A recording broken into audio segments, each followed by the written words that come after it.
Father, we just thank you for this day. We thank you for this time. We thank you for who you are, and who we are in and through Jesus Christ, Lord. I just thank you for revelation, and I just ask you to open the eyes and the spiritual ears of those to hear, Lord, what you have. Lord, we thank you. Just thank you in Jesus' name. So I guess I was supposed to talk about my drive into work today. It was interesting because I like to worship on my way to work, because then when I have to deal with customers, it's not so bad. However, I had to talk last night. The Lord really had me talk to this person about what happened to me in May, and it was a customer. And the guy's like, man, you send conviction, because if God told me to go outside the gate, witness to somebody, and possibly lose my life, would I do it again? Yeah, I would. If it meant only one person coming to know the love of Christ and what he done for us. I got my friends I think about all the time in Florida, these ladies that they live in the streets. They need Jesus. They've got Jesus. It's just that they stumble, and sometimes they're able to get up quickly, and sometimes they're not. It's no different than me. I've stumbled a lot in my life. I've fallen into the lie that I needed to have a husband, and I couldn't go on and stuff, and it ended up wrecking. It set me back years, of doing what God's called me to do, because I believe that getting back in, when I got married to my second husband, that it was the will of God. What it turned out to be was a deception from the enemy, and God gave me a whole poem on that in September 20th or 22nd, 2010, about the deceiver. See, I hadn't understood that stuff yet. I hadn't grown. But the one thing that I have learned is that in every area of my life, and where I have stumbled, and I've had to learn how to get up and do and go forward, it has changed what I believe, and how I'm supposed to walk in the Lord. Because everybody's salvation story is going to be different. We're all unique. We're all part of one body, but we're all many members, part of one body. And the Lord says in the Word, in Romans 12, it says, many gifts but one body. For in number 3, it says, for by the grace given to me, I tell everyone among you, do not think himself more highly than he should think. Instead, think sensibly, as God has distributed a measure of faith to each one. So everyone starts out with a measure of faith. We all have been given that gift of God, from God, that we have a measure of faith. Now the grace comes in when we accept Jesus Christ as our Lord and personal Savior. However, what he's really shown me lately is that there's a greater hope in knowing who Jesus is, and a greater hope that comes when we focus on what he's already done at the cross, which means he bore all of our sickness, all of our guilt, all of our shame. He took on every bit of sin, because where doubt and unbelief come into our hearts, it is an idol that comes up, which is witchcraft, because it's the same as being in rebellion, because it's all one sin. It's all grouped in. Sin is sin. God doesn't see murder any different than witchcraft. So it's all sin. So when Jesus came, though I've fallen down, he does not give up that hope and that love for me. He just waits. He waits patiently. Boy, is he a patient dad. Just God is so patient with me. I cannot imagine anything greater than the patience of a a father in heaven, when I never understood, because I didn't have a patient father on earth. My father didn't take kindly to anybody failing at all. I mean, literally, 85 on a math test in kindergarten almost got me beat to death. Yet, my Father in heaven had a perfect plan and purpose for what happened to me that day. I don't focus on what my Father did to me. I focus on what my Father is doing for me and has already done through Jesus now. And I have so much joy in knowing no matter when I stumble, because the other day I got in trouble at work because I pitched a fit about having to get my coat off and then get on my coat on. So I got in trouble. Oh, well, you know what? I made a mistake. There was no grace there, and that's okay.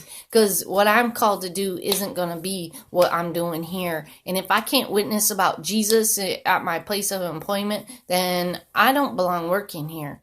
I would lay my job on the line, because I know that whatever it is, God will provide for me. He already has. He told me about a key in Jeremiah 33 that I'm to use to have focus on and breakthrough, and it will help that breakthrough, because he says that in that Psalm 23, 4 and 5 is about to be opened up for people who believe by faith. And that's the one thing that I got. I got a word a few months ago from a gentleman that I served with in the ministry. And he said, believe. And I'm like, oh. And one day I go into the evangelism fellowship, and Hal says, faith. God's telling me faith. So I got to grow deeper in my faith in God and what he's already done. That I am perfectly in his eyes as I am. I'm good enough. I'm worth it. I'm worth what Jesus did on the cross. And I know that. No matter what people have said about me in the past, no matter what they continue to say, I say, bless those who curse me in Jesus' name. God, don't let my haters be my elevators. Elevate my haters, Lord, because if they get ahead of me, that is something that means that Jesus is operating, and I'm grateful. I'm grateful for who God is in my life. I'm grateful for what Jesus has done for me. And I'm thankful that there's nothing that I can do that can ever separate me from the love of God. Ever. Because he's got a hold of me. He sees the beginning from the end. He still created us in spite of knowing that Adam and Eve were going to fall. I know that God gave me that word. I knew they were going to fall. Yet I did this because of my love for you. I want to be glorified. How can I be glorified if I hadn't known about the fall? So what he did with Jesus on that cross, and Jesus went willingly, though he knew how much pain it was going to be. He did it anyway. He did it to redeem us to the Father. And the Father says, come to me through my Son. And when I got that in my heart, it came into my mind, and it exploded everything that was in there. And I'll tell you, the only thing I need to do is trust in my Father in heaven, and I know that he will be faithful, because he is just, he's faithful, and he is good. And I understand about the armor of God, that the helmet of salvation comes on our head, because that way there we can learn how to take our thoughts captive, and that's where the attack comes.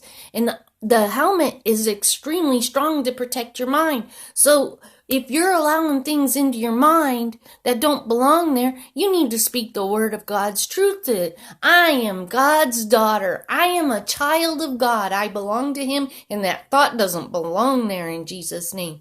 I've been doing that for months, and I'm thankful that I'm actually hearing other people doing it.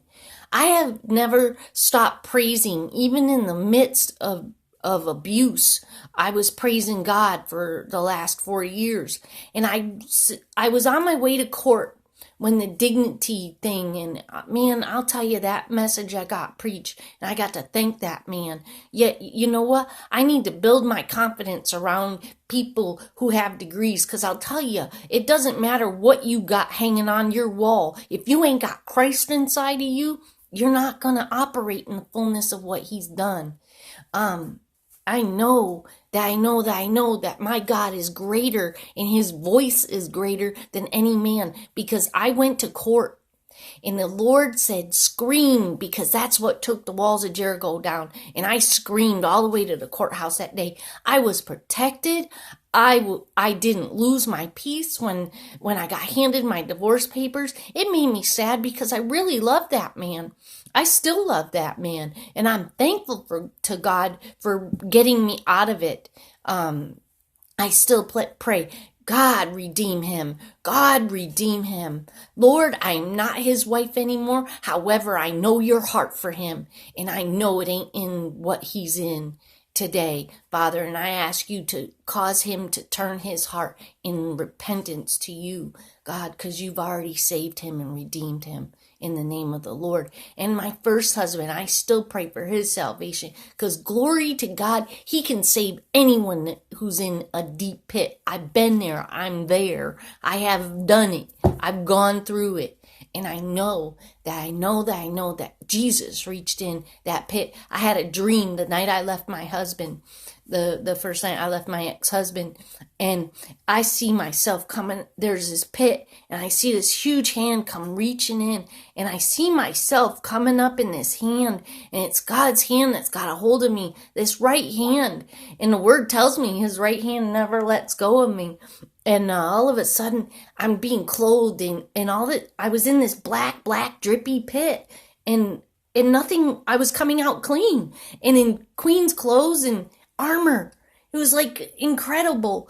And I'll tell you, that's what he does for us. He pulls us out of that miry pit, and he turns our hearts to new. We are new creations in Christ Jesus. The word tells us that we have been made all new. Old things have passed away. That means my old life, any addictions I have suffered through, I am no longer a part of that. I am set free by the blood of the Lamb, the slain Lamb. He has ransomed me. I am the righteousness in Christ Jesus. I am a whole bunch of good things because God put it in me. He put it in you. When do you want to live for God? I want to live for God every day. Whether I'm serving as a cashier or walking by some place and I have to go in and clean the bathroom. I want to serve God. I asked God one day, can I please, God, wash the feet of Jesus? And you know what he said? If you're willing to wash the feet of Jesus, are you willing to clean the bathroom at Burger King? Yes, God, I am. And I went in and cleaned the bathroom. It wasn't a perfect cleaning because I couldn't get gloves or anything. Yet I know the next time I'm going to bring gloves, I'm going to bring cleaner, and I'm going to bring a brush or whatever I got to bring, all my own tools, and I will clean the bathroom. Because I'll tell you, there's nothing greater than to bless somebody else. I don't need to be blessed, because God has blessed me just by giving me the ability to have Christ live on the inside of me. And I trust him. I never have to be homeless again. I never have to be without a family, because I always have a family. And my mom's beautiful. She never gave up hope on me, and she never stopped praying for me. So anyway, I'm getting ready to go to the fellowship tonight. I'm really excited because of all that God's done and said. And I got a glory story, because when you can send sometimes the gospel offends and it's sent to convict, because we need to change our hearts. I need to change my heart. And there's no more idols. I've been bought and paid for. There's no more idols on my heart because I've been set free. I'm delivered. I am who I am because of the great and wonderful I am, Jesus Christ. So I hope you all have a wonderful evening and bless you. So I'm just going to pray this out. Father, I just thank you. I want to give you glory and honor. Let every word come out that is meant to be glorified to you, God. Let them see Jesus, not me, Father. Let them see the love of Christ in their own surrounding, Father, that the love of God will overwhelm them and take them to the, let it take them over in every area of their life. In Jesus' name, amen. Thank you.